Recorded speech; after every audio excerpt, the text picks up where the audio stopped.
நம்ம பார்க்க போகிறது இது டிசி டக்டபிள் ஏசின்ற டிசி மோட்டரு 5 வயர் கொண்ட டிசி மோட்டர். இதில் பேரிங் மாற்றணும். இதை எப்படி மாற்றுறேன்டா, இது சைடு பஸ்ஸை கலத்தணும். ஃபஸ்ட்டு சைடு பஸ் ரெண்டையும் கலத்துட்டு இதை மைனஸ் வச்சு மெதுவாக ஓப்பன் பண்ணது. மெதுவாக ஓப்பன் பண்ணால் இப்படி தானே ஓப்பன் ஆகும். இதில் ஒரு ஓரிங் வந்துருக்கும், அதை எடுத்து வச்சுக்கணும். ஸ்டீல் ஓரிங் வந்து பேரிங்கு நாளைக்கு. இதை இப்போ மெதுவாக பிடிச்சி கையால் இழுத்தாலே வந்துடும்.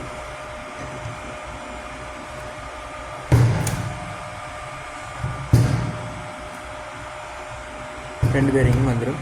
இப்போ நம்ம இப்போ இதில் சொஃப்ட்டை இதில் ஒரு வேலை மாற்றி ரொட்டேஷன் ஆகி மாற்றி போட்டு எப்படி செக் பண்ணுறேன்னா, இல்லை சரியாக போட்டிருக்கோமா மாற்றி போட்டிருக்கோமான்ட்டு.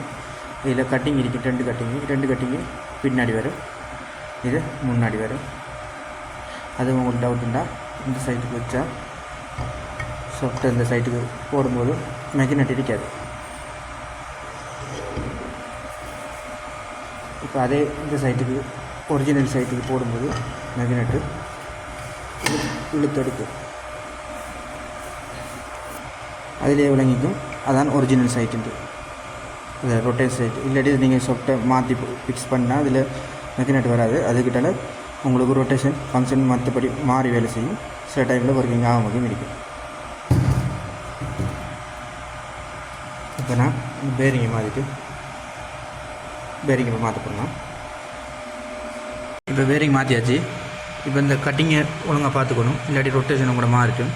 கட்டிங்கை பார்த்துட்டு ஃபிட் பண்ண சரி.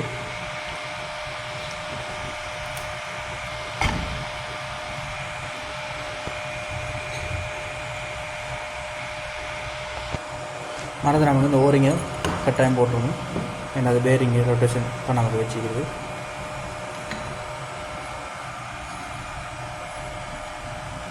இதை இப்போ ஒரு கையால் பிடிச்சிட்டு, ஏன்னா இது பிளாஸ்டிக் சம்மந்தப்பட்டது.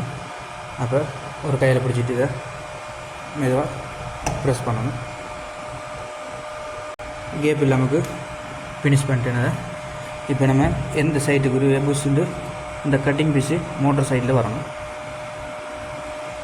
பேஸ் பார்த்துட்டு சின்னது பெருசுண்டு சைடில் போட்டோம். இந்த கட்டிங் பீஸு உள்ளுக்கு மோட்டர் சைடில் வரும்.